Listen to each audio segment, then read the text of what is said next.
Welcome to Subramani. Today I'm answering another question, again a longish question. So this is again on housing. Okay, so it says thanks for the guidance you provide in emails and on your website and on your blogs. I have enjoyed learning with you. So my single biggest question about money is this: is a home purchase in all cases really a bad idea? I will give you my details. We purchased our home 6 months ago during the lockdown when a builder was offering us a good discount, and we had the stamp duty concession given by the Maharashtra government for a house for rupees 1.05 crores. We used a variable interest and which has got us 7.25%, and I am now hearing that it can go down to 6.99%. It is a 30-year loan. I have obviously done some down payment. I have furnished the house, and I did not pay any other fee. The origination fees was also waived by HDFC. I think it is way more than what my parents thought I would spend on a house, but then I succumbed to pressure, and now I have bought it. The advantage is it's only about half a mile or about half a kilometer from my wife's place of work, and for me it is a slightly longer distance. Maybe I travel about 30 minutes. That's not too bad in Pune, given Pune traffic. Our payments are about 51,000 per month, that is the EMI, and I make about 25 lakhs a year. My wife makes about 13 lakhs a year. Our home is perfectly suited in a major growth area of Pune, and although I realize there are no guarantees, real estate has been beaten down so much that my builder tells me, I understand he has a vested interest, that it is estimated to climb in the range of 6 to 7% over the next 18 to 20 months. Simply because of the price being already beaten down so much. As for renting, the best available deal is for rupees 30,000 a month, which is obviously less than the EMI that I am paying, but still not far too less because it's about 3.6% for 1 crore house, which is about almost 4%, 3.5%. Of course, there will be society charges which I am not considering because it's not in my interest to consider. So I know that financial experts are down on home ownership these days. You yourself have done videos. However, every time I look at my numbers, I see that I have almost complied to whatever you said in your 3, 20, 30, 40 rule. I just cannot see how buying this was a bad idea versus paying high rent. Also, my wife has painted one wall in the bedroom and she enjoys painting, so she's using the wall as a place for herself to paint.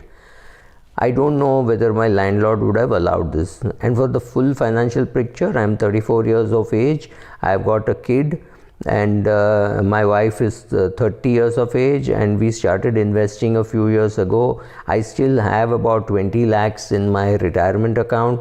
I also have about some money in my PPF. I have some money in my NPS, and I have no credit card debt. I have no student loan, car loan. Everything has been paid off. My car is only 4 years old, so another 6 years, 7 years, I don't think I'll get a new car. The only debt I have is this mortgage, and I definitely feel maybe I'm late in the game and I have to make up for lost time, but I'm also pleased with the progress in a not very long period of time because I started earning a little late. I hope it was not too much of a question, and you can please answer this. I'm looking forward to hearing your thoughts.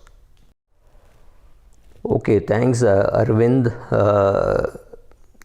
I like the question, first of all. And I do think that owning a house is not a bad idea, but remember, living in a house, using it well, furnishing it, and doing it exactly as per your needs and requirements having your second kid in that house, and all that is fine, as long as you do not think of this as an investment. Don't think it's something which you have moved into and 30 years later it would have appreciated by 8% and 9% and things like that. That may not happen. So first of all, it is a good house. You bought it, you're happy with the purchase, and you paid a lesser stamp duty. Great. Be happy with what you have, and I'm happy that you have complied with almost all the rules of 3 and 20, 30, 40. That is because you're earning well also. You and your spouse both are earning well. So, but let me tell you, the minute I say this house is not a good investment, there will be a lot of people who will come and say, my father bought this house for 30,000, he sold it last week for 1.7 crores. How are you saying it's not a good investment? Actually, if you put it down in Excel and you see the amount of money that you would have paid as society charges, etc., it would not give you a great return. It would give you a return of 3% or 4%. Maybe it give you 6%. I'm not saying anything about that, but there are certain locations where it would have gone up. Unfortunately, in this country, we do not have an index telling you how much property prices have gone up in which place. So we do not have an answer. We have only anecdotal stories saying my great grandfather bought it here, or my grandfather brought it here and it has gone up so much. Marine Drive is such a good place. Yes, but in Mira Road you would have lost money. That is the problem. We do not have good quality indices capturing returns over 30, 40 years. So we just don't have that kind of data. So what will you do guessing? Also, I'll get a lot of emails or messages today saying you're an idiot, you have no clue how much real estate is actually doing well. Those emails do not annoy me because getting people to a different point of view is not easy. So first of all, I'm very happy that you have bought a house and you have done this exercise of finding out how much is the rental cost and why you buying. There's the stamp duty concession, what is the return that you're going to get, what is the EMI, and looks very comfortable given your salary and your wife's salary, right? I'm sure you have taken adequate term insurance so that in case something happens to you or to her, the other person is not saddled with the EMI without the income. So as long as you do that and you're successful in what you're doing, and the fact that you've paid off all your student loan, car loan, or you maybe never had a student loan, whatever, that details I don't have. So it does not really bother me. And but let us go back to some hard data, and for data you will have to go back to US. You cannot go back. India does not have that kind of quality data. So if you go to Schiller says from 18, let me just quote, and Schiller is a Yale economist and he has done some study, and he says from 1890 to 2012, the inflation adjusted return on residential real estate was 0.17%. which means if you bought a house for 5,000 rupees or dollars in 1890, it would be worth 6,150 in 2012. Over the same period, the stock market returned an inflation adjusted return of 6.27%, which means if you had invested $5,000, it would be worth 8 million, right? So this is Schiller's data, and that is why I don't ever include my house as my investment. It's a place which I need to live here, right? I need a car to go around, so I own a car. I need a shirt to wear, so I own a shirt. It is a usage asset. It's like your golf kit, or it's like your tennis racket. Yes, good, nice things, but you do not expect to make money from a used racket or from a golf kit, right?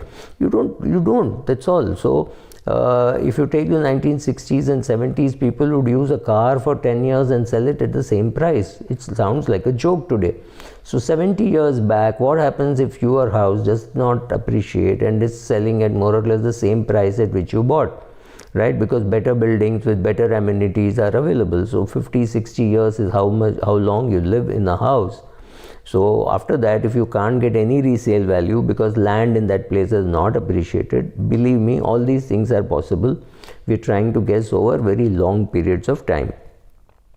Now, another thing is people say real estate, it's not a fair comparison because you get leverage. Now, remember that leverage also hurts, because if your rate of appreciation of the house is not as much as the rate of interest that you're paying, then it's a poor investment. If you have borrowed money at 7.25% and the appreciation in this is 6%, then you have not really gained too much. If the appreciation is far greater than 7.25%, then I can agree. The third argument which people put is to say, you buy a house only once, so buy a big house, buy a 3 BHK. This you have bought a 3 BHK when actually you may not need a 3 BHK. Anyway, so be it. So buying a big house could be the biggest impediment to your retirement planning. Think of the alternatives that you could have done with the money. You could have invested it, you could have done some business with it, whatever. It could have been the capital which you require to do some business, consulting business or something. So that is the opportunity cost that you have to consider. You have to consider the inflation adjusted cost. Then there are people who will say, I'm sick of throwing money at my landlord, and what happens if he keeps asking me to change my house every 6 months. Well, in this case, it has not happened. He has actually lived for 8 years in one house, and when he was leaving, his landlord was not very happy. Landlord thought he's a good guy to have around, but anyway, that is different. I don't think this house is a bad idea, because first of all, I'm very happy that you thought through the process of why to buy a house and when to buy a house, and you have a kid, so you bought a house near a good school. All these things are important. You have applied your mind, you have not overbought, you have not bought in a place which you can't afford, and both husband and wife are earning well. You've taken adequate term insurance for sure, and so you're prepared for any eventualities. I want that. I want application of mind. I don't want people to buy a house because my father told me, my father-in-law told me, if I don't buy a house, I can't get married. These are not reasons to buy a house. You have thought through the process. That itself is good. You've complied to all the 30, 20, 30, 40 rules, 3, 20, 30, 40 rules, which means you've applied. I'm fine with that. Thank you.